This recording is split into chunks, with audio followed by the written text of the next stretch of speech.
5 novembre 2017.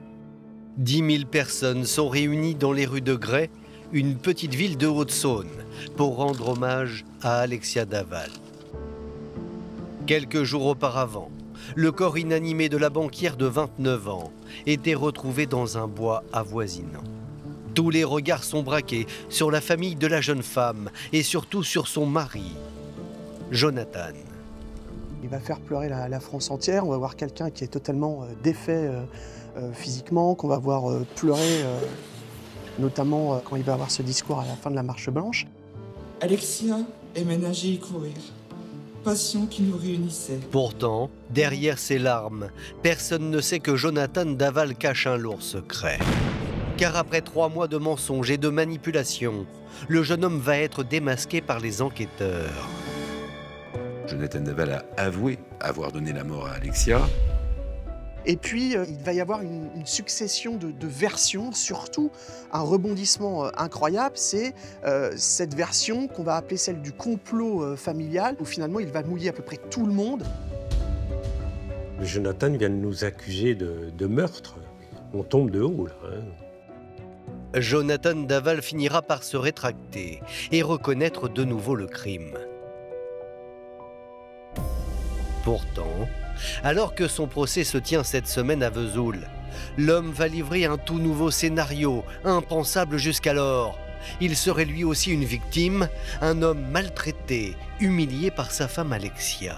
Il se présente un peu comme une victime. On a la sensation qu'il va plaider le oui, je suis responsable de la mort, mais si on en est arrivé là, c'est parce que j'ai été mis au pied du mur, c'est parce que j'ai été poussé à bout, c'est parce qu'il y a eu des attitudes, peut-être même des mots, des messages qui lui ont finalement fait péter les plombs. Il y avait dans ce couple une vraie complexité et surtout un rapport de dominant à dominé qui montre effectivement un homme qui a l'air en partie sous emprise, qui a d'une manière ou d'une autre assez peur de sa compagne. Alors, Jonathan Daval dit-il la vérité? Ou chercherait-il des circonstances atténuantes pour attendrir les jurés?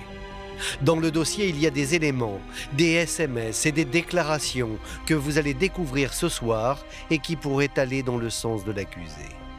Enquête criminelle lève le voile sur les derniers secrets de Jonathan Daval. Pour comprendre comment on en est arrivé là, il faut remonter en 2007. L'histoire d'amour entre Alexia et Jonathan démarre sur les bancs du lycée. Ils sont tous deux le premier amour de l'autre. Ils sont mariés depuis 2 ans, ils sont ensemble depuis 10 ans.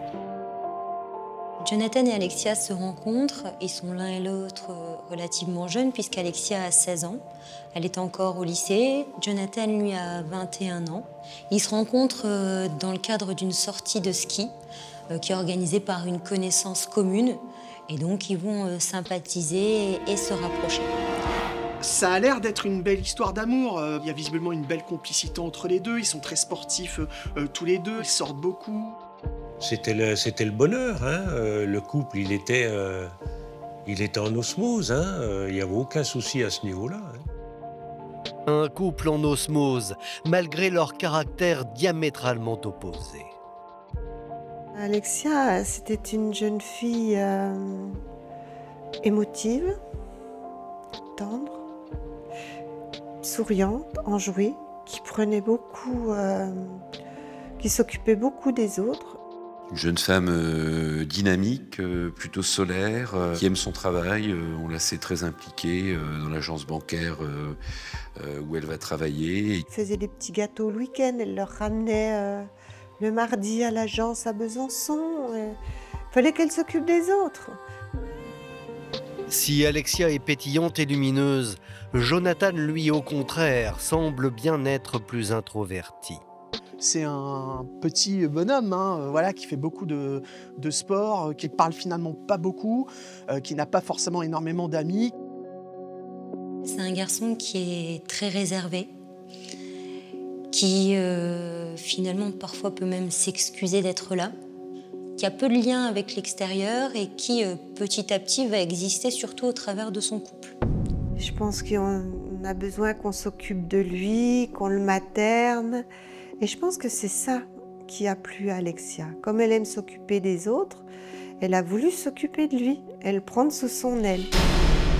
En 2015, après 8 années de vie commune, les amoureux se disent oui. Un souvenir que les parents d'Alexia ont accepté de partager avec nous. Un superbe mariage. Un superbe mariage. Et on a tout fait pour que tout se passe bien. Elle a choisi les menus, on a fait tout ce qu'elle voulait. Alexia voulait un beau mariage, elle a eu un beau mariage, comme sa sœur. C'était une belle fête.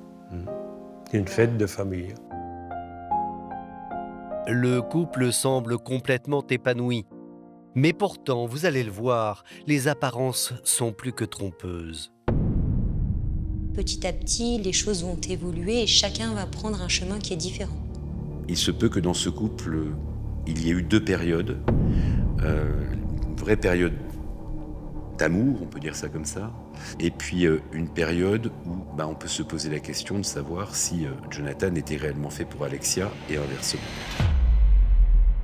Finalement, dans ce couple qui offrait toutes les apparences d'un couple uni, heureux, il y avait quand même beaucoup de conflits, beaucoup de disputes, même de la violence. Un certain nombre de proches du couple ont parlé effectivement de violence verbale, mais d'autres ont effectivement parlé de violence physique. Mais pas nécessairement dans le sens auquel on pouvait s'attendre, mais plus particulièrement d'Alexia sur son mari. On était sur un couple qui était dans une crise paroxystique. Je pense que l'un et l'autre ne trouvaient plus sa place. Mais alors, pourquoi de telles tensions au sein du couple? Il y a peut-être une explication. Alexia désire à tout prix fonder une famille, un rêve que ne partagerait pas Jonathan. Elle a tout réussi dans sa vie et elle veut être mère, mais qu'il n'arrive pas à avoir d'enfant. Et Alexia fait une véritable fixation. C'est la thématique récurrente qui expliquerait les difficultés en réalité du couple. Pour avoir un enfant, bien sûr, ça passe par des relations sexuelles. Or, il semblerait, selon Jonathan, qu'effectivement, ce dernier n'était pas aussi disposé qu'Alexia pour avoir des relations sexuelles, et notamment à but de procréer, si vous voulez. Elle lui reproche clairement de ne pas être en mesure de lui faire un enfant. Preuve qu'Alexia Daval est une femme frustrée, ces textos qu'elle échange avec sa sœur Stéphanie. À défaut d'être heureuse, j'apprends à vivre comme ça. Tout ça, c'est de ma faute. Je suis chiante, énervée, peux pas faire d'enfant. Mon mari ne me désire pas, je lui fais peur. Jonathan ne voulait donc pas devenir père. Pour les parents d'Alexia, il y aurait une explication. Et s'il y avait un enfant, lui, il était quoi? C'était plus lui l'enfant. Lui, il n'était pas capable d'élever un enfant. C'était pas un homme pour avoir un enfant, ça c'est sûr. L'enfant, c'était lui. Il n'en voulait pas de cet enfant. D'après les avocats de Jonathan, Alexia reprochait à son époux de ne pas pouvoir lui offrir une famille.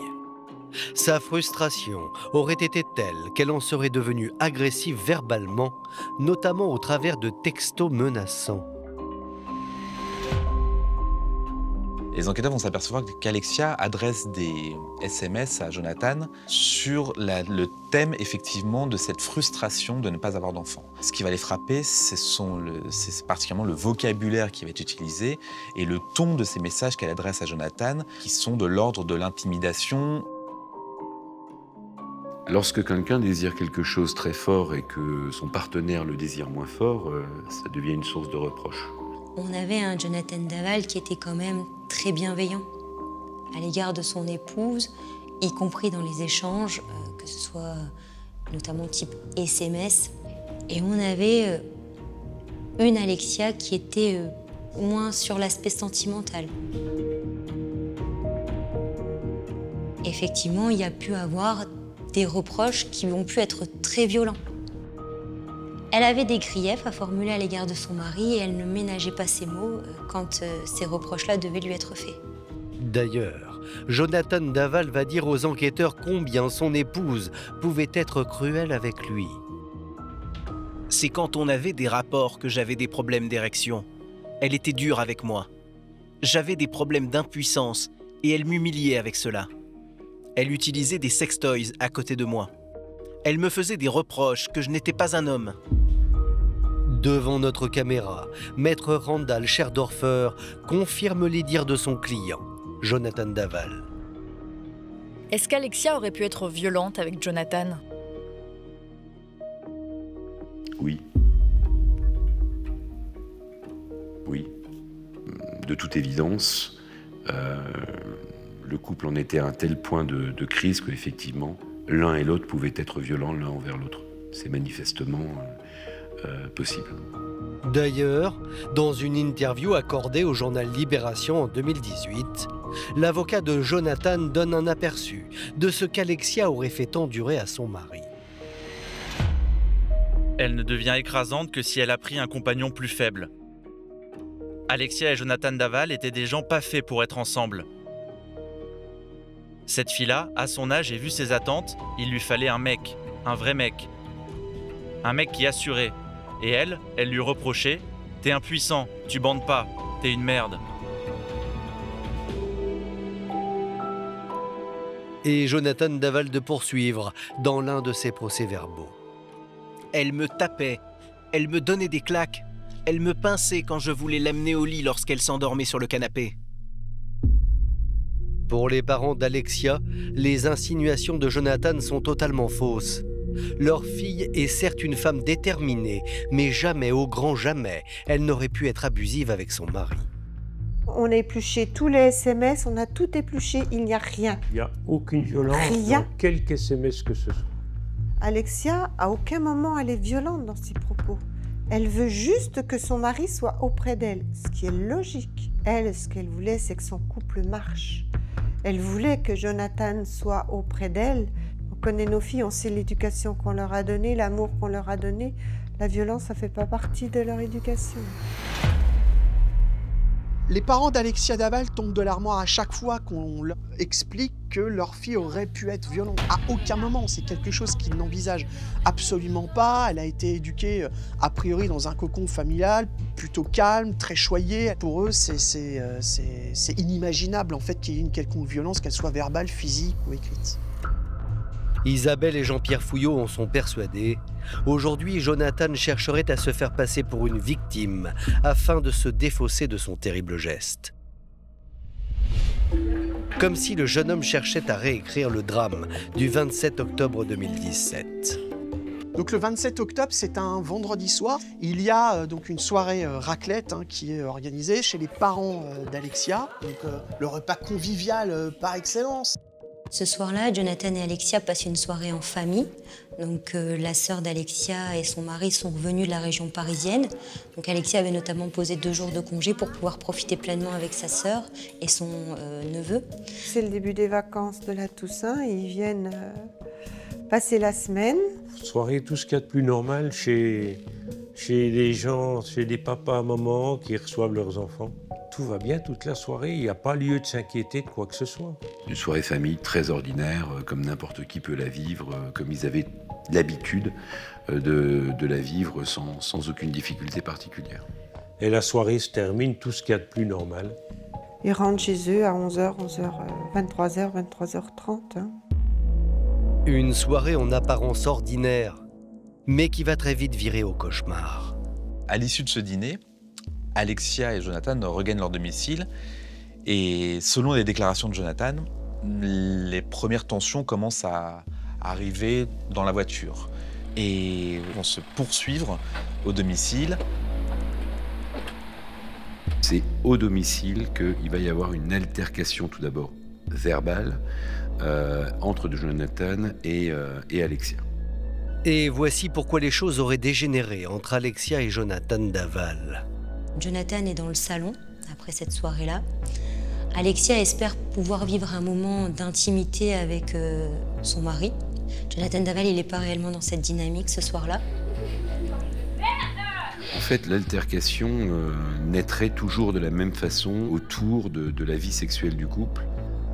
Et donc, à partir de ce refus, il y a des reproches qui vont être faits à Jonathan. Ce soir-là, ça va être les reproches de trop. Voici ce que Jonathan Daval raconte sur cette soirée. Pour le sexe, je n'avais pas envie. Elle a commencé à me faire des réflexions. Que je ne voulais jamais coucher avec elle. Que je n'étais pas un homme. Et que cela ne servait à rien qu'elle prenne un traitement.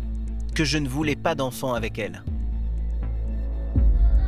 Toujours selon les dires de Jonathan, Alexia s'en serait alors pris à lui physiquement. La dispute serait finalement montée crescendo et donc là, à un moment, il y aurait eu un contact physique violent. Elle l'aurait empoigné, lui aussi. Enfin voilà, ça aurait quand même fini en bagarre, cette histoire-là. Et Jonathan aurait finalement asséné entre 10 et 15 coups sérieux à Alexia Daval. Il pète totalement les plombs, je pense qu'il est épuisé, il en peut plus. Et dans un moment qu'il qualifiera d'accidentel, il va l'étrangler. Il va poser ses mains sur le cou d'Alexia et qu'il va serrer pendant de longues minutes jusqu'à ce que celle-ci meure.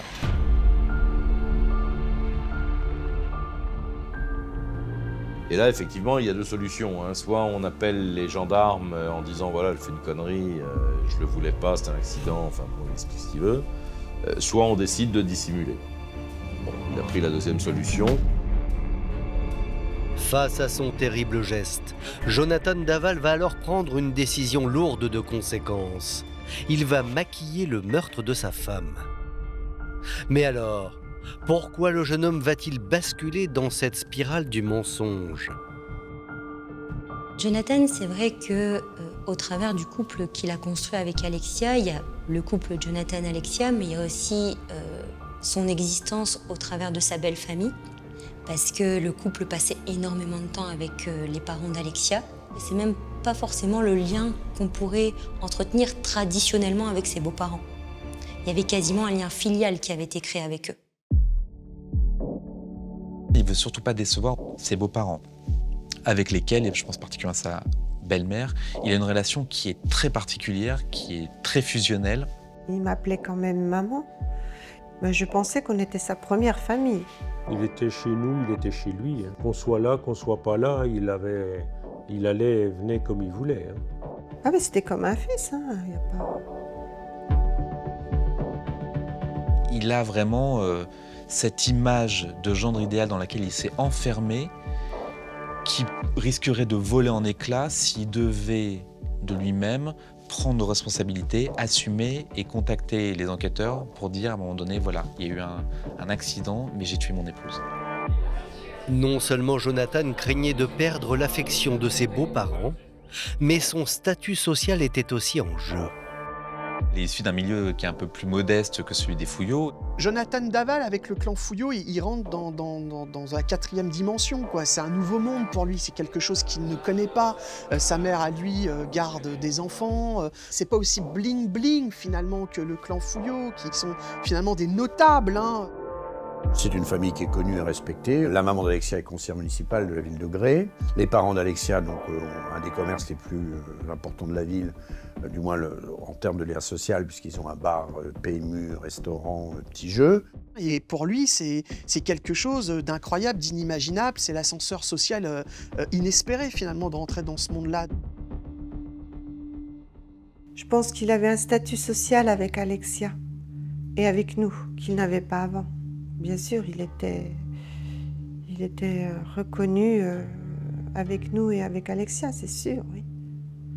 Avouer avoir tué Alexia, c'est non seulement revenir à sa condition de départ qui fait bien moins envie, mais c'est en plus, pour l'éternité, être désigné comme un meurtrier. Jonathan Daval estimait qu'il avait sans doute trop à perdre. Alors la nuit du drame, seul face à la dépouille de sa femme, il va décider de brouiller les pistes.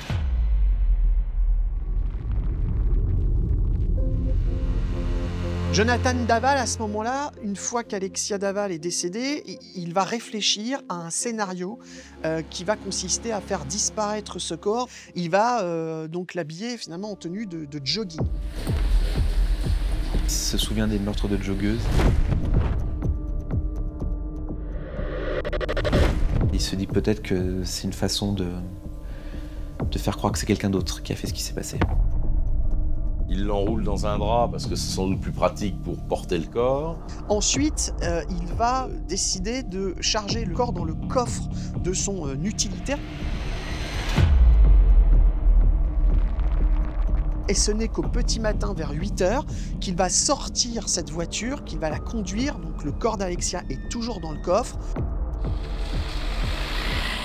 Et il va en direction d'un bois voisin où il va dissimuler son corps sous un tapis de feuilles mortes, en ayant au préalable mis le feu à une partie de la dépouille de sa femme. La suite du plan de Jonathan paraît claire, faire comme si de rien n'était. Alors, le lendemain du crime, il débute sa journée comme d'habitude. Il va finalement essayer, Jonathan Daval, de paraître comme quelqu'un de tout à fait normal. Il va envoyer des SMS à Alexia en lui disant bah tiens, je vais vider les canettes de bière, etc. Donc ça, c'est quand même la première chose. Et puis après, bah, finalement, il va sortir de chez lui, il va passer à son entreprise pour gérer un petit souci pour un voisin. Ensuite, il va aller voir le père d'Alexia qui est au bar tabac. Il passe me voir au bar sur le coup des 9h30, 10h, je ne sais plus exactement. Tout va bien, on boit le café ensemble, aucun élément ne m'alerte, hein. Moi je suis pris dans mon boulot, on boit le café, on discute de choses et d'autres. Il y a uniquement un moment, Jonathan me dit je suis un petit peu embêté, Alexia elle est partie courir toute seule et je l'ai trouvée fatiguée, je ne voulais pas qu'elle y aille, mais elle y est quand même allée. Bon, ben, point, c'est tout. Moi, je ne m'inquiète pas plus que ça. Hein. Alexia, elle a 30 ans, elle est grande, elle sait ce qu'elle fait. Hein. Après avoir bu un café au bar tabac avec son beau-père, Jonathan poursuit ses mensonges et vous allez voir que son comportement va intriguer la mère d'Alexia. Il est 11 h et là, il est en pleurs à la porte. Alors, on le fait rentrer. Je suis avec Stéphanie, Grégory, James. Je me prépare, moi, pour aller travailler au bar. Et... il est vraiment pas bien, affolé. Comme quoi Alexia est partie courir à 9h30. Partie courir, puis qu'elle est toujours pas rentrée, puis qu'il est inquiet. Je regarde l'heure, je dis, mais il est 11 h, il n'y a rien d'affolant.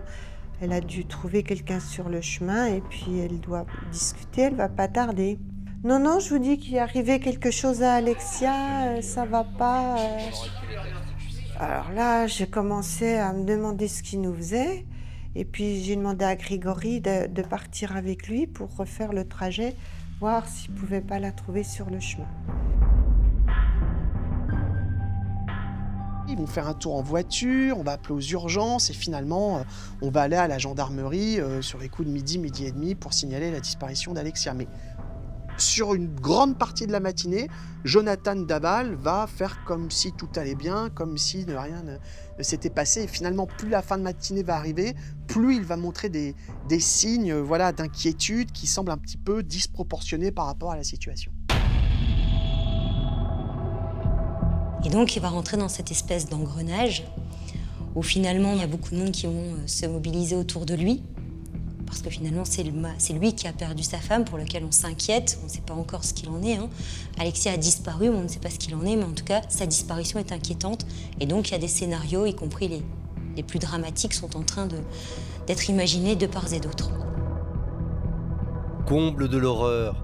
Pour se créer un alibi, Jonathan Daval aurait même continué à faire exister Alexia en se faisant passer pour elle le matin du drame.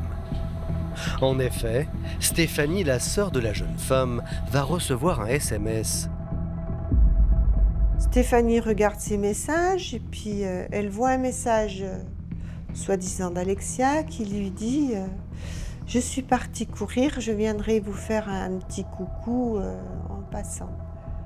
Mais dans les semaines qui suivent, on va s'apercevoir que, en fait, en réalité, c'est Jonathan qui a écrit ce texto pour un peu brouiller les pistes. Ce SMS voilà, crédibilise le fait qu'Alexia est toujours en vie à ce moment-là. Donc Jonathan Daval, par ce moyen-là, réussit à gagner du temps et peut-être voulu brouiller un petit peu les pistes. Dans un premier temps, Jonathan Daval parvient donc à mettre les enquêteurs sur une fausse piste. La disparition d'Alexia pendant son jogging semble tenir la route. Et pour cause, ces dernières années, de nombreuses joggeuses ont aussi mystérieusement disparu. Il y a déjà eu plusieurs affaires de joggeuses agressées, violées parfois, assassinées. Donc on est dans un contexte à l'époque où les gens ont entendu parler de ces joggeuses, parce qu'il y a eu plusieurs cas et un petit peu partout en France. En l'espace de 10 ans, c'est la 7e joggeuse qui disparaît, dans laquelle on n'a absolument pas de nouvelles. À un moment où Alexia disparaît, dans la tête des enquêteurs et de la justice, c'est encore une nouvelle disparition qui risque malgré tout, ils ne le disent pas encore à ce moment-là, mais qui redoute un meurtre. La France entière aussi s'inquiète pour Alexia et redoute le pire. La disparition de la jeune femme génère une émotion particulière au sein de la communauté des joggeurs qui se mobilisent à travers tout le pays. Effectivement, l'émoi est tel qu'il y a énormément, des dizaines, des centaines de clubs de joggeurs qui, en hommage à Alexia Daval, vont organiser une course, chacun dans leur coin, parce que tout le monde se sent concerné, tout le monde est extrêmement choqué de ce qui se passe. On est tous là pour rendre hommage à Alexia, en pensant à ses proches. Ça restera gravé éternellement dans ma mémoire. C'est vrai que c'est ce qui nous a fait tenir. Moi, c'est ce qui m'a fait chaud au cœur, qui m'a fait tenir. Je me disais, tous ces gens-là sont là pour Alexia. Ils nous ont montré toute leur humanité, toute leur compassion à notre rencontre, à l'encontre d'Alexia. Si j'avais pu serrer chaque personne dans mes bras, je l'aurais fait. Si l'émotion des parents d'Alexia est sincère, Jonathan Daval, lui, continue de brouiller les pistes. Il va même jusqu'à participer à l'une de ses courses, où il apparaît en première ligne. Il va y avoir une course organisée localement, du côté de Gray par le club local, où on voit arriver Jonathan Daval en tenue de jogging qui va faire une partie du tracé supposé d'Alexia ce jour-là. Le fait qu'il fasse une course pour dire qu'il courait pour Alexia, ça nous faisait chaud au cœur.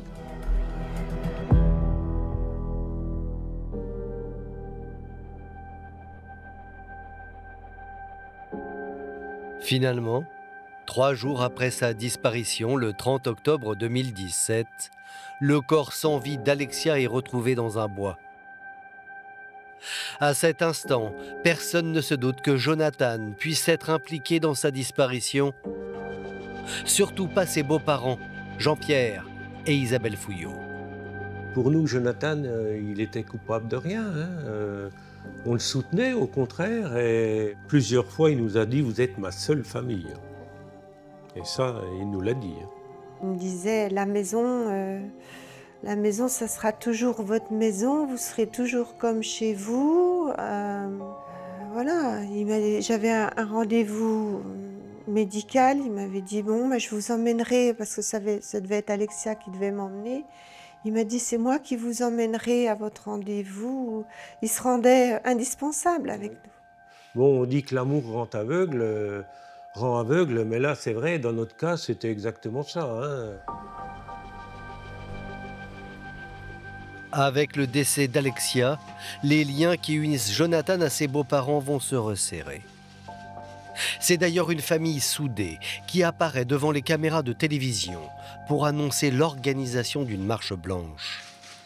Nous tenons à remercier l'ensemble des personnes qui se sont mobilisées pour nous apporter leur soutien. C'est pourquoi nous avons décidé de rendre hommage à Alexia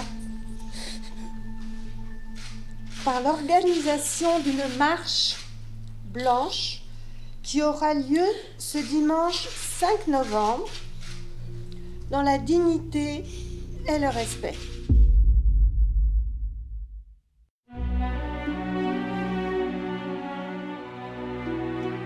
Ce 5 novembre 2017, devant les 10 000 personnes réunies pour rendre hommage à Alexia, Jean-Pierre et Isabelle Fouillot vont une fois de plus apporter un soutien sans faille à leur gendre Jonathan.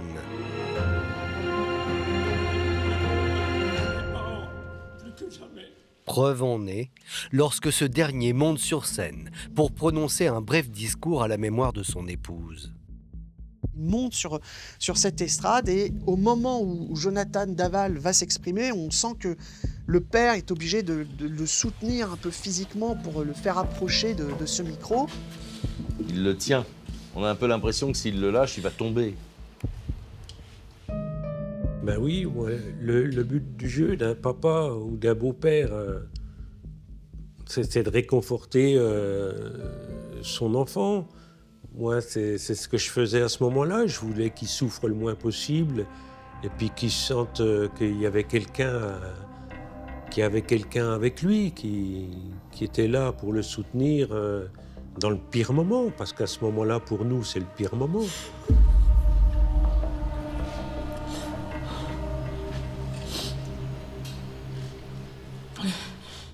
Mon épouse et moi partageons la même soif de liberté à travers nos activités sportives. Alexia aimait nager et courir, passion qui nous réunissait, tant dans l'effort que dans l'épanouissement de notre couple. Elle était ma première supportrice, mon oxygène. Moi, j'ai trouvé qu'il avait bien parlé, mais une fois qu'on sait ce qui s'est passé, c'est aberrant ce qu'il a dit. Que Alexia était sa bouffée d'oxygène, était son oxygène, quand on sait qu'il l'a étranglée. Non mais quand j'entends cette phrase-là, je me dis, mais c'est pas possible qu'il ait eu l'audace, le courage de sortir ça, la décence de sortir une phrase pareille. Alexia était mon oxygène. Il l'a étranglée. Il lui a coupé son oxygène. Si avec le temps, Jean-Pierre Fouillot a fini par découvrir le vrai visage de Jonathan, lors de la marche blanche, il était à 1000 lieues d'imaginer que son gendre pouvait être à l'origine de la mort d'Alexia. De même, le 8 novembre 2017, lors des obsèques d'Alexia, il prend Jonathan sous son aile. On le voit, c'est flagrant, lors des obsèques, il lui tient la main comme on tient la main d'un petit garçon. Le papa d'Alexia dit devant toute l'assistance, je souhaite à toutes les jeunes femmes présentes qu'elles aient la chance d'avoir un gendre aussi parfait que j'ai la chance d'avoir Jonathan à côté. Cette prise de parole, combien de fois je peux y penser, à souhaiter à tous les beaux-parents d'avoir un gendre comme le nôtre. Qu'est-ce que j'ai été écrire une phrase pareille, mais bon, on ne peut pas le savoir au départ. Pendant les mois qui vont suivre la disparition d'Alexia, Isabelle et Jean-Pierre Fouillot ne se doutent de rien. Ils vont même accueillir Jonathan dans leur foyer le 24 décembre, veille de Noël. C'est un Noël horrible qu'on a passé. C'est un Noël... C'est vrai que maintenant c'est dur cette fête-là pour moi. Puis il était là avec nous, à Noël, et il pleurait. Il était assis avec mes neveux et nièces. Et nous, on le protégeait, on était en peine pour lui aussi. Les parents d'Alexia ne le savent pas. Mais un mois plus tard, le 29 janvier 2018, l'étau va se resserrer autour de leur gendre.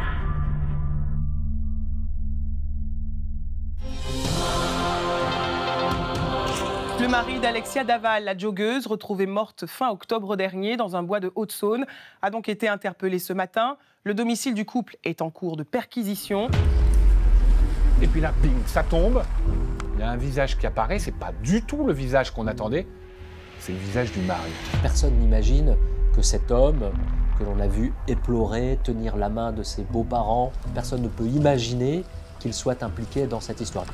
Il y a un effet de sidération quand des millions de gens voient ce visage en disant « c'est juste pas possible ».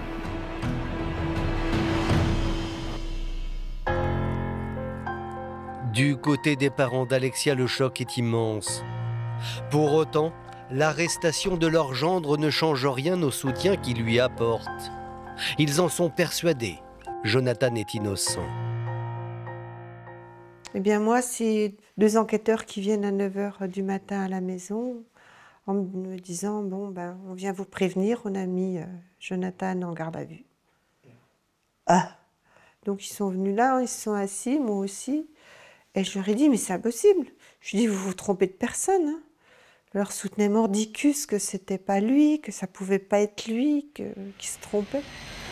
Les avocats de Jonathan Daval, eux non plus, ne croient pas une seule seconde en la culpabilité de leur client.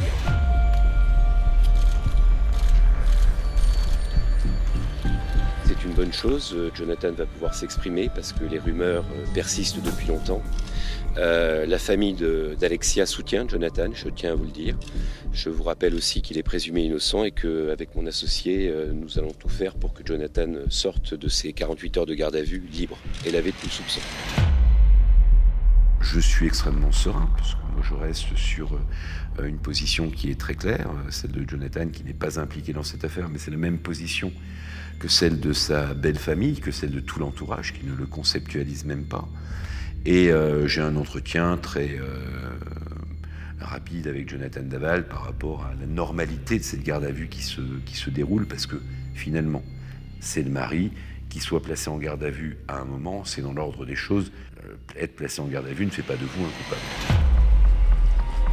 De l'avis de tous, Jonathan est innocent. Seulement tout le monde l'ignore, mais depuis maintenant 3 mois, les enquêteurs ont accumulé plusieurs éléments à charge qui accusent le mari. La famille n'a rien su, les journalistes n'ont rien su, les avocats n'ont rien su. En fait, c'est le secret absolu, le secret total. Ça fait 3 mois maintenant que le corps d'Alexia a été découvert.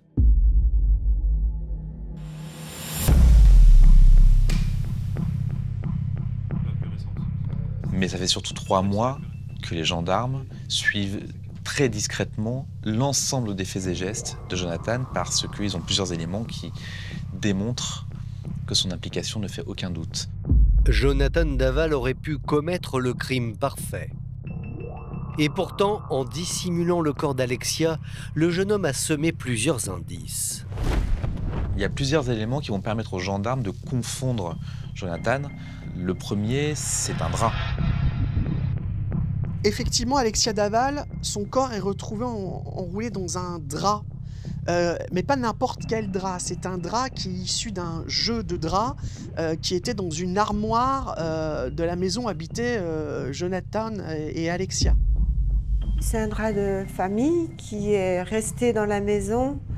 Après le décès de mes parents, on s'était partagé ce qu'il y avait dans la maison. Et donc il y avait des draps anciens, j'en avais pris, mon frère en avait pris. Il devait y en rester 1 ou 2 dans la maison qu'ils ont gardé eux. Donc voilà, ce logo était bien spécifique à reconnaître. Donc déjà, le fait de retrouver Alexia Daval entourée dans ce drap qui appartient à la famille, on se dit, c'est quand même incroyable, quoi. Ça peut pas être le fruit du hasard. Ce n'est pas le seul élément qui va intriguer les enquêteurs. La dépouille d'Alexia est retrouvée dans une position très particulière. Il y a un autre élément qui va vraiment intriguer les enquêteurs, c'est la disposition du corps d'Alexia au moment où il la retrouve. Un peu, si j'ose dire, comme une espèce de sarcophage avec un vrai souci de respect de la dépouille de la personne que l'on vient de déposer. Elle a les mains posées sur le ventre, on a l'impression qu'elle repose en paix quelque part. Et elle n'est pas abandonnée comme si elle avait été jetée à la va-vite. Pour les enquêteurs, cela ne fait aucun doute. Le meurtrier d'Alexia la connaissait et avait même de l'affection pour elle, ce qui colle avec le profil de Jonathan. Et le lieu de la découverte du corps, le bois des Moulins, les conforte dans cette direction. Ce lieu est parfaitement connu de Jonathan Daval. Il a habité très longtemps dans une une commune qui s'appelle Le Velay, hein, qui est juste à côté, qui touche le bois des Moulins. Donc c'est une zone où pendant des années, il a gravité, ce bois il le connaît, c'est là qu'il a grandi, en culotte courte, les promenades en forêt, ça se passait dans ce bois. Donc ça aussi c'est quand même un élément qui fait dire que Jonathan Daval, il n'est peut-être pas étranger à tout ça. L'accumulation de ces éléments met Jonathan Daval dans une position délicate. Mais ce dernier continue de nier en bloc. Il affirme qu'il n'a pas tué Alexia. Jonathan a la même attitude depuis le départ, c'est de dire « je n'ai pas d'explication sur certains points, mais je vous confirme que je n'ai rien à voir dans cette affaire-là ». Voilà, c'est sa position. Toujours est-il qu'il y a des éléments qui sont effectivement gênants concernant la version de monsieur Jonathan Daval. On a compris. Jonathan ne donne aucune explication. Nous, on sait qu'il faut forcément en donner. Et que si on n'en donne pas, c'est qu'on cache manifestement quelque chose. Et on se retrouve dans une situation où on a compris, et n'importe qui pratique la chose pénale ou la chose criminelle a compris qu'en réalité, il est très impliqué, qu'il ne dit pas la vérité et que manifestement, il va falloir s'expliquer à un moment ou à un autre dans cette garde à vue. Pour Jonathan Daval, la garde à vue est loin d'être finie, car il va devoir s'expliquer sur d'autres éléments troublants. Depuis le départ, la version du mari intrigue les enquêteurs, et cela à cause d'un petit détail. Rappelez-vous, Jonathan Daval avait affirmé qu'Alexia était partie de chez elle pour faire son footing. Seulement, après vérification, les gendarmes n'ont trouvé aucun témoin pour le confirmer. Il est quasiment impossible de quitter le domicile familial pour faire le parcours qu'elle fait habituellement sans croiser un certain nombre de gens. C'est troublant parce que voilà, Gray, c'est 5000 habitants, tout le monde se connaît ou presque, c'est un samedi matin, il y a des gens dehors. Il y a beaucoup de témoins sur ce chemin. C'est pas une zone déserte. Il y a des gens qui sortent, on va faire le marché. Et là, personne. Ils ont frappé aux portes. Ils ont demandé aux gens, est-ce que vous avez vu Alexia Daval? Et à chaque fois, la réponse était non. Et les gendarmes finissent par se demander si effectivement Alexia est réellement partie faire un footing le samedi matin, comme le prétend son mari, ou si finalement c'est une autre histoire qui s'est réellement passée. Ce qui aurait dû nous mettre la puce à l'oreille, c'est qu'elle courait, mais elle courait sur un tapis à la maison. Jamais elle ne courait toute seule. C'est rare qu'elle courait toute seule. Mais on n'a pas tilté. On n'a pas tilté. Elle courait sur un tapis à la maison. Jonathan Daval est au pied du mur. Et vous allez le voir, les enquêteurs n'ont pas abattu leur carte. Loin de là. Il y a ce témoignage de ce voisin immédiat à la maison de Jonathan et Alexia. Ce voisin dit à 1h30 du matin, il y a eu un bruit. Je ne dormais pas, j'ai passé la tête à la fenêtre et j'ai vu que l'utilitaire donc de Jonathan Daval était en train de reculer pour rentrer dans la maison. Comme Jonathan Daval n'a jamais dit aux gendarmes qu'il était sorti à 1h30 du matin, on se demande pourquoi il a oublié de le dire. En effet, Jonathan a toujours expliqué qu'à l'issue de la raclette chez ses beaux-parents, le couple était allé se coucher. Une preuve supplémentaire que l'homme aurait menti. Et en s'intéressant de près au véhicule de Jonathan, les enquêteurs vont faire une découverte majeure.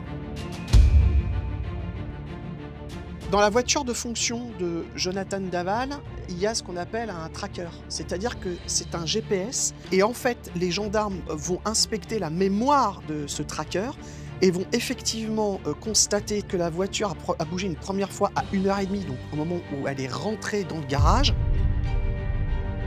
Ça déclenche le tracker une deuxième fois vers 8h30, donc c'est à ce moment-là qu'il part pour aller déposer le corps d'Alexia dans le bois. Il était un peu suspect, il était dans le collimateur des gendarmes. Là, il devient le suspect numéro 1. D'autant qu'à ça va se jouer un autre élément qui est le pneu. À proximité de l'endroit où est découvert le corps d'Alexia Daval, il y a un chemin forestier. et les gendarmes vont relever des empreintes de pneus. Une trace de pneu très particulière, puisqu'il s'agit d'un pneu avec certaines imperfections. La même imperfection que le pneu de la voiture de Jonathan. La piste de la culpabilité de Jonathan Daval se dessine donc clairement. Et en plus des preuves scientifiques, les enquêteurs vont faire appel à des experts très particuliers, des comportementalistes. Ces derniers savent parfaitement décrypter les expressions des suspects. On va se rendre compte qu'il y a des comportementalistes de la gendarmerie. Ils sont un petit peu partout, tout le temps. À la mairie où la maman annonce la marche blanche. Ils sont aussi là à la prise de parole après la marche blanche. Ils sont là au moment de l'enterrement. Ce sont des gens qui sont en fait formés pour essayer de détecter dans les attitudes et comportements des proches quelque chose qui serait un petit peu étonnant, où on se dirait tiens, réaction un peu bizarre. Nous avons rencontré Franz Bagoé. Il est comportementaliste lui aussi et a accepté de refaire pour nous une analyse des faits et gestes de Jonathan Daval. Lorsque par exemple il apparaît à la conférence de presse, le mari d'Alexia semble, selon lui, dissimuler une partie de la vérité. Il exprime sa tristesse, qui est réelle. On voit que sur son menton, le menton est crispé, donc il y a vraiment des larmes qui vont affluer. Mais on a aussi une bouche en huître. Vous avez un retrait labial, et qui est typique des propos qui sont retenus, et qui est confirmé ensuite par la langue qui sort subrepticement, et qui re-rentre pour ravaler en fait ces mots qu'il ne souhaite pas dire. Et ce n'est pas tout. Lors de la marche blanche en hommage à Alexia, le comportementaliste va noter des indices dans la gestuelle de Jonathan qui le trahissent, notamment lors de ces instants, juste avant que le mari entre en scène pour son discours. On voit bien l'index sur la narine gauche, où là il sait que la situation va être complexe à gérer, et donc pour le coup il a son pas. Comme il a son pas, il place cet index-là. Ensuite, il va se préparer mentalement en fait, pour affronter cette situation devant tout le monde. Il va être exposé au regard de tout le monde. Donc on a une moue en fait de peur, avec la bouche qui s'ouvre, avec un petit rictus là, sur la lèvre supérieure gauche qui s'élève, et puis les dents du bas qui sont apparentes. Ça, c'est de la peur. Pour Franz Bagoé, lorsque Jonathan Daval prend la parole, ses gestes l'accablent. Et là, il se livre. On a encore une fois la main qui vient au-devant de la bouche pour essayer d'en dire le moins possible quand même. Et puis cet index qui vient, alors non pas là sur la gauche en fait du nez, mais sous l'arête, j'ai quelque chose à cacher, quoi. En tous les cas, là, il a des mots qu'il ne souhaite pas voir sortir de sa bouche. Le geste va être répété, mais non plus avec sa main, mais avec la feuille de papier. Il en a dit, il l'espère, le moins possible, pour ne pas se trahir. Le doute n'est plus permis. Jonathan Daval doit désormais faire face à ses contradictions. Et c'est ainsi qu'après 1 jour et demi de garde à vue, il craque et passe aux aveux. C'est lui qui va décider, en rentrant dans le bureau des enquêteurs, de s'exprimer et de passer aux aveux. Et d'ailleurs, il va dire aux enquêteurs, on y va, maintenant je vais m'exprimer. Au-delà des mensonges, de la terreur que j'ai de vous dire que c'est moi, c'est moi. Nous ne défendrons pas un meurtrier, nous ne défendrons pas un assassin, nous défendrons un jeune garçon qui, dans une crise de couple, a effectivement, de façon accidentelle, occasionné la mort de son épouse. Il est dévasté, il est conscient des conséquences dramatiques pour sa famille, pour la famille d'Alexia, pour qui il a une affection sans limite. Il a eu des mots pour Alexia, des mots d'amour, et nous nous retrouvons face à un drame terrible. C'est un moment très très émotionnel, donc on finit la garde à vue dans cet état-là. On sait que derrière ça va être un lynchage terrible, parce qu'il y a eu les mensonges, parce qu'on sait aussi que pour la belle famille, ça va être un cataclysme. Je suis abasourdie, mais complètement. Je reprends encore un coup derrière la tête, donc voilà. Et bon, quand ils me montrent tous les éléments qu'ils ont, J'arrive pas à y croire encore. Hein. Moi, j'étais persuadé que il y était pour rien. Hein. Il n'y a que le soir devant la télévision, quand on a appris que là, on est... Alors on apprend Là, on ne savait plus quoi dire. On apprend que c'est lui le meurtrier et on apprend en même temps que c'est déjà la faute d'Alexia parce qu'elle a une personnalité écrasante. J'arrive déjà pas à ingurgiter que ce soit lui le meurtrier et on met déjà la faute sur Alexia. 5 minutes après. J'étais folle. J'étais folle. Et Isabelle Fouillot n'est pas au bout de ses surprises, car Jonathan Daval va provoquer un nouveau rebondissement. 7 mois après la mort d'Alexia, Jonathan demande à s'entretenir avec le magistrat instructeur. Il a des révélations à faire.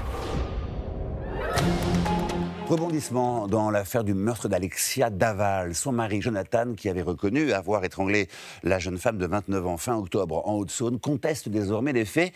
Lors de son audition par un juge d'instruction, il a accusé son beau-frère du meurtre et évoqué un complot familial. Jonathan va modifier profondément sa version initiale en déclarant qu'effectivement ce n'est pas lui qui est à l'initiative de la mort d'Alexia et va pointer du doigt son beau-frère, Grégory Gay. Il va dire « Non mais en fait c'est pas comme ça que ça s'est passé ». Et là il explique. Il explique qu'en fait il y a eu cette soirée raclette, il arrive en retard, il dit qu'Alexia a commencé à faire une crise assez sérieuse. Elle lui dit « J'aurais pu prévenir. Voilà, tu aurais pu nous dire que tu allais être en retard. D'ailleurs, où est-ce que tu étais passé voilà. » Et donc la soirée commence dans une certaine forme de stress et va très vite dégénérer, en tout cas toujours selon le récit de Jonathan Daval. Au cours du dîner, selon Jonathan Daval, Alexia aurait été prise d'une crise d'hystérie violente. Là, ça monte d'un ton. On sent que Alexia en veut à la terre entière, toujours selon Jonathan, et elle va partir, elle va monter dans les escaliers. Au moment où Alexia monte, elle va bousculer le fils de Stéphanie et de Grégory Gay, et c'est ce qui va mettre le feu aux poudres. C'est là qu'ils vont s'en mêler. Stéphanie tente de calmer, toujours selon Jonathan, sa sœur Alexia, qui lui donne une gifle. Stéphanie lui en rend une autre. Des cris se multiplient. Et à ce moment-là, toujours selon Jonathan Daval, Grégory, donc son beau-frère, aurait dit « Cette fois, c'est moi qui y vais, cette fois, je m'en occupe ».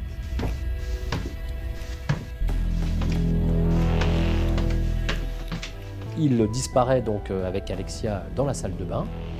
À table, on n'entend plus rien. On a un silence de cathédrale en bas. Grégory Gay redescend. Et là, un des convives de l'Assemblée m'a dit « Qu'est-ce qui s'est passé, quoi? Est-ce que c'est grave ?»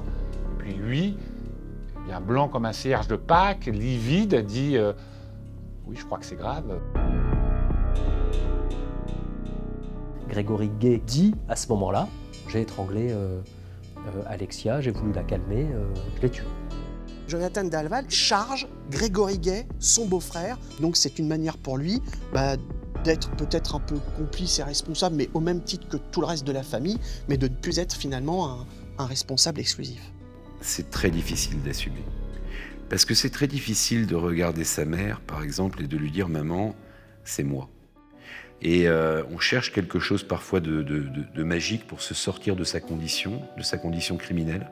L'esprit essaye de trouver des issues et des solutions, et qui sont très souvent de mauvaises solutions, parce qu'on va rajouter un mensonge, parce qu'on va impliquer d'autres personnes, et parce qu'à un moment, on va de nouveau être pris dans un piège, et que la seule solution pour s'en sortir en réalité sera de nouveau la vérité, il n'y en a pas d'autre. Pour les parents d'Alexia, c'est une nouvelle trahison. On apprend qui se rétracte et qui accuse notre gendre Grégory d'avoir mis fin au jour d'Alexia, avec notre complicité à tous. Hein. Sur le coup, on n'y croit pas. On ne comprend même pas. On ne comprend pas l'aboutissement de ces dires. C'est seulement après quelques instants que on se rend compte que Jonathan vient de nous accuser de meurtre. Et là, on tombe de haut. Là, hein. Isabelle et Jean-Pierre Fouillot n'ont désormais qu'une obsession, que Jonathan dise enfin la vérité. C'est la raison pour laquelle ils vont demander aux magistrats de Besançon une confrontation avec leur gendre.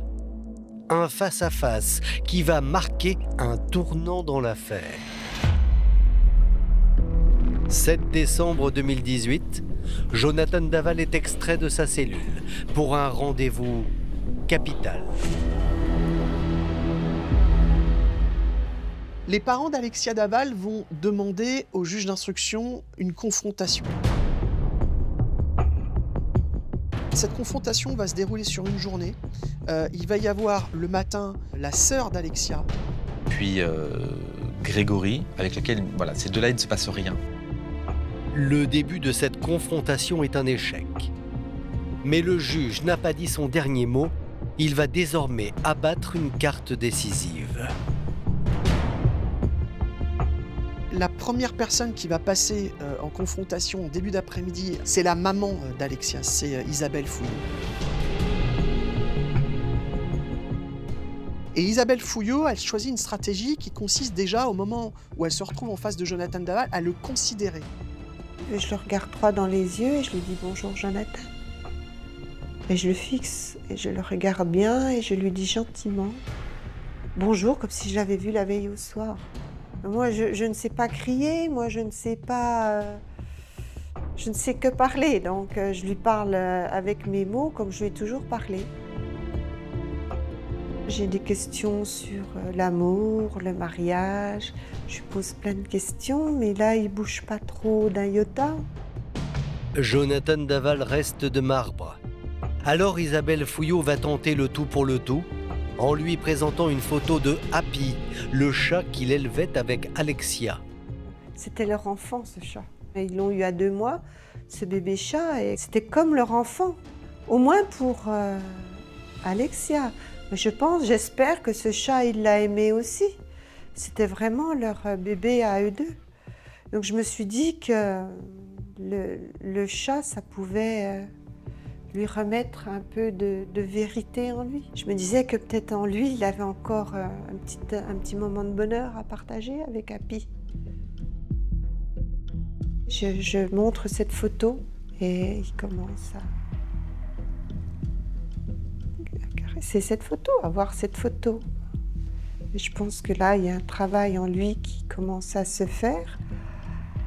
Je lui dis qu'on a besoin de la vérité pour avancer et que lui aussi doit dire la vérité pour avancer aussi. Il pourra se reconstruire. Et tout d'un coup, il se jette à mes pieds. Et il dit que c'est lui qui a tué Alexia.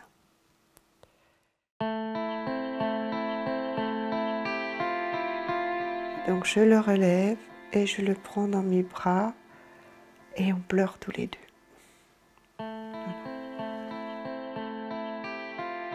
Jonathan Daval a enfin rétabli la vérité.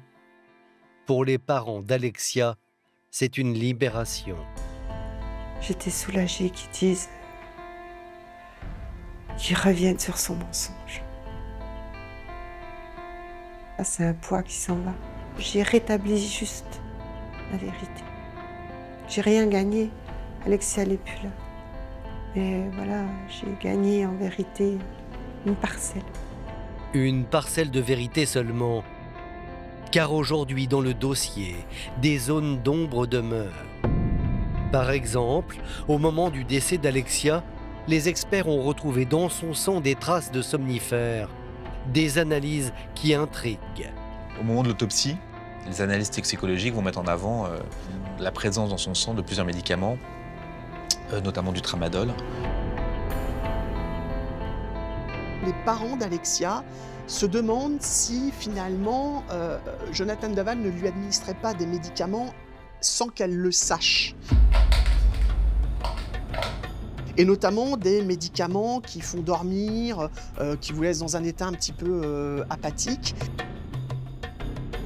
on se rend compte qu'elle a ingurgité des médicaments à son insu.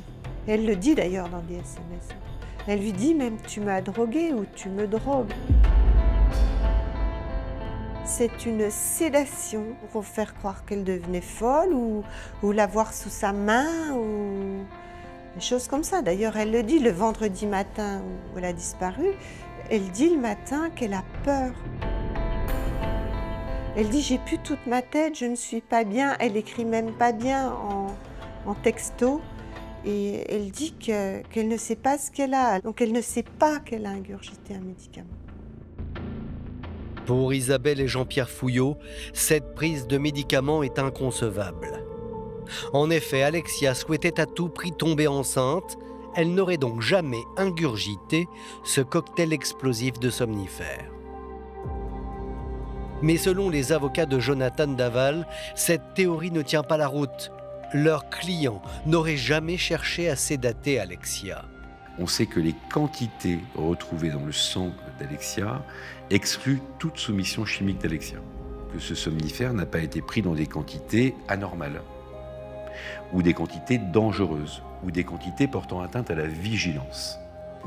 Et cela a été totalement écarté par les investigations menées par le juge d'instruction. Mais cette question sera certainement reposée à la cour d'assises. Et puis, parmi les éléments qui seront sûrement soulevés durant le procès, figure une autre zone d'ombre.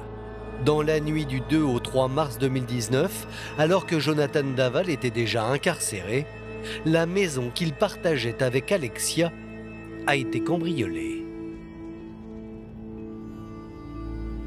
Dans la maison d'Alexia et de Jonathan, va se passer un phénomène, un événement extrêmement singulier, que je n'ai jamais vu dans une affaire criminelle, c'est-à-dire que la maison qui est placée sous scellé va faire l'objet d'un cambriolage. Les scellés vont sauter et la seule personne qui peut dire ce qui a éventuellement disparu dans cette maison, c'est Jonathan Daval. Et on a volé quelques bijoux, ce qui est très habituel pour un cambriolage.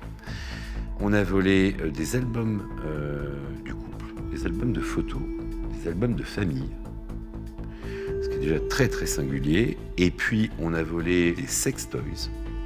Et ça, je dois vous dire que je n'ai jamais vu ça dans une affaire de cambriolage. Le parquet va très rapidement communiquer envers les journalistes en disant « ça n'a rien à voir avec l'affaire, ce sont deux histoires totalement dissociées ». Il se trouve qu'aujourd'hui, cette affaire de cambriolage n'est pas résolue. Que contenait ce caméscope? Qu'est-ce qu'il y avait dans cet album photo? Ce sextoy, pourquoi? La bague? J'ai bien mon avis sur ce qui a pu se passer, mais ce n'est que mon avis. Oserais-je vous demander votre avis? Vous avez tout à fait raison de me demander mon avis, mais je n'oserais pas vous le donner. Alors, quelqu'un aurait-il cherché à faire disparaître des preuves compromettantes? Serait-ce un proche d'Alexia? Un proche de Jonathan? Le doute subsiste. Et ce n'est pas tout. Manque une dernière pièce au puzzle. Jonathan aurait-il agi seul ou avec un complice? La carrure frêle du jeune homme a toujours posé question. Alors pour en avoir le cœur net, une reconstitution est organisée le 17 juin 2019. Est-ce que ce garçon peut, seul, charger un corps au milieu de la nuit dans une voiture? Il y a beaucoup de gens qui se disent, mais juste sur la carrure, sur l'aspect physique, que ça ne colle pas. Et la reconstitution va être finalement décisive. On va se rendre compte que finalement, Jonathan Daval est beaucoup moins chétif que ce qu'on veut bien croire. Jonathan est assez costaud pour soulever un corps de 50 kilos. Jonathan faisait de la musculation et c'était quelqu'un qui était bien bâti, contrairement à ce qu'on peut laisser entendre et ce qu'il veut laisser voir. Durant cette reconstitution, les parents d'Alexia, Jean-Pierre et Isabelle sont aux premières loges. Isabelle et moi, nous suivons le déroulé de l'affaire depuis la rentrée dans la maison jusqu'à la sortie d'Alexia, malheureusement, dans l'état où elle était. Il refait tout, mais il refait ce qu'il veut bien nous montrer. Il y a des moments qui nous ont choqués, qui m'ont choqué. Après l'étranglement, Alexia serait tombée dans les escaliers et plutôt que de porter Alexia... Il l'a tirée par les pieds depuis le haut de la maison, comme un vulgaire sac de pommes de terre. Et c'était ça le plus douloureux à supporter. Jonathan Daval a donc montré qu'il était capable de réaliser le crime tout seul. Mais pour les parents d'Alexia, l'incertitude demeure. Mais pas convaincu qu'il n'y a pas de complice. Quelqu'un qui savait, quelqu'un qui sait. Oui. Je suis sûre qu'il y avait quelqu'un qui savait. Face à toutes ces interrogations, Isabelle et Jean-Pierre Fouillot cherchent désespérément des réponses. Ils espèrent que le procès de Jonathan pourra les éclairer. Depuis le début de la semaine, se tient devant la cour de Vesoul un procès aux multiples enjeux. La défense de Jonathan mettra-t-elle en avant le profil d'une Alexia écrasante? Et si oui, le jury croira-t-il à cette version? Aujourd'hui, on a le sentiment que ce qui est très compliqué, c'est de faire état des défauts d'Alexia. L'idée n'est pas d'accabler Alexia, mais simplement de faire état de la manière dont elle se comportait dans son couple et comment Jonathan, lui, réagissait face à cette attitude. On attend que la cour d'assises définisse la juste peine qui doit être celle de Jonathan Daval en fonction des faits tels qu'ils se sont passés et en fonction aussi de la personnalité de Jonathan Daval. Et ainsi, on aura une décision juste. Pour les parents d'Alexia, seule la vérité compte. Ils craignent par-dessus tout que Jonathan Daval livre à la cour une énième version des faits. Au début, il nous disait que c'était pas lui qui l'avait tué. Après, il nous a dit que c'était pas lui qui l'avait brûlé. Alors aujourd'hui, qu'est-ce qu'il va nous dire comme autre mensonge? Plus rien dans sa bouche n'a de valeur, n'a plus aucune valeur. Nous, on a pris perpétuité. Nous, on a pris la peine maximum, nous. La justice, j'aimerais bien qu'elle me rende Alexia. Je sais que ça, c'est impossible. Moi, j'attends juste le mot coupable, parce que présumé innocent, au bout de 3 ans, avec toutes les preuves qu'on a, ça suffit. Je voudrais juste que ce procès laisse Alexia reposer en paix et juste dire que c'était une belle personne.